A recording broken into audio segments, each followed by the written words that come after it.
नमस्कार मंडळी, आज आपण रक्षाबंधन स्पेशल किंवा राखी पौर्णिमा स्पेशल पाहणार आहोत. अतिशय झटपट होणारी मलाई पेढा, दूध पेढा. आता बऱ्याच जणांना वेळ नसतो किंवा बाहेरून मागवायचं नसेल तर अशा वेळी अगदी उत्तम होणारे पेढे घरगुती पेढे आहेत आणि अप्रतिम टेस्ट. फक्त प्रमाण आणि काही चुका टाळा, जेणेकरून अगदी बाहेरचे जसे विकतचे पेढे असतात त्या पद्धतीने तुम्हीसुद्धा घरी बनवू शकाल. तर चला सुरुवात करूया रेसिपीला. एका पॅनमध्ये आपण 1 कप मिल्क पावडर घेतलं आहे. आता 1 कप म्हणजे 250 ml चा 1 कप आहे. याच मेजरमेंटनुसार 1/4 कप आपण ब्राऊन शुगर घेतली आहे. हवं तर सरळ सरळ पिठी साखर वापरली तरी चालेल, गुळाची पावडरसुद्धा वापरू शकता. त्याचबरोबर अर्धा कप आपण दूध घेतलेलं आहे. आता हे दूध आणि हे सगळं जे मिल्क पावडरचं मिश्रण आहे ते आपल्याला व्यवस्थित मिक्स करून घ्यायचं आहे. आणि सगळ्यात महत्त्वाची टीप म्हणजे इथं आपल्याला गॅस ऑन करायचा नाही. बऱ्याचदा होतं काय की आपण गॅस ऑन करतो आणि मग अशा वेळी या पावडरच्या गुठळ्या होतात आणि पावडर जे आहे ते व्यवस्थित दुधामध्ये मिक्स होत नाही आणि तुमचा जो काही पेढा तयार होईल त्याचं टेक्स्चर पूर्णपणे बदलून जाईल.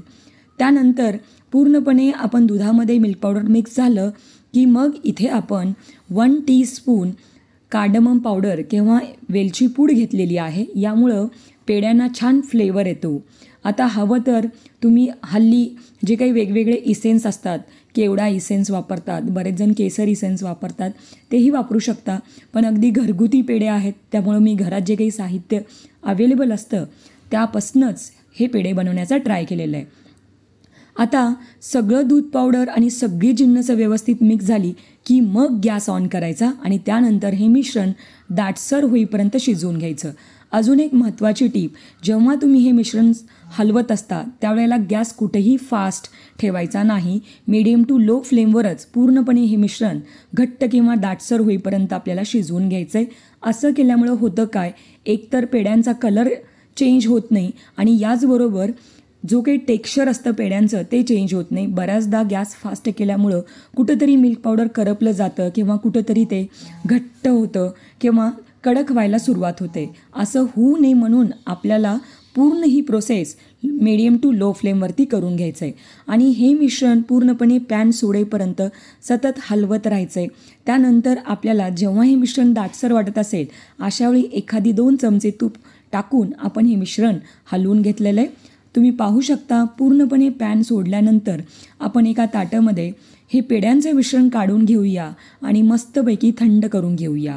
आपल्याला होय तर हे मिश्रण पूर्ण थंड करून घ्यायचं आहे. वेळ नसेल तर ही प्रोसेस लवकर होण्यासाठी फ्रीजमध्ये 10 ते 15 मिनटासाठी ही परात किंवा ही ताट तुम्ही ठेवू शकता.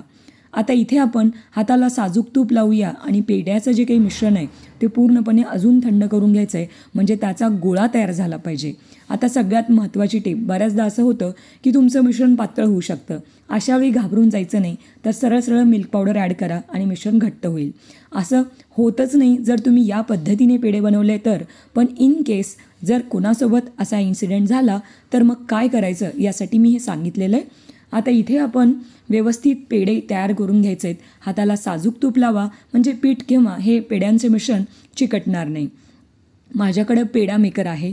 जर तुमच्याकडे नसेल तर सरळ सरळ गोल पेढे बनवा, यावरती पिस्ता गार्निश करा किंवा एखाद्या चमच्याने फोर्कच्या साहाय्याने त्याच्यावर डिझाईन काढा. हवे त्या साईजचे पेढे तुम्ही बनवू शकता. पेढा मेकरनी अगदी बाहेरच्या पेढ्यांचा फील येतो म्हणून मी ते पेढा मेकर वापरलं आहे. हल्ली बाजारात कुठंही मिळतं आणि खूप कमी पैशामध्ये हे पेढा मेकर मिळून जातं. आता मीडियम साईजचे सगळे पेढे मी याच पद्धतीने तयार करून घेतलेले आहेत.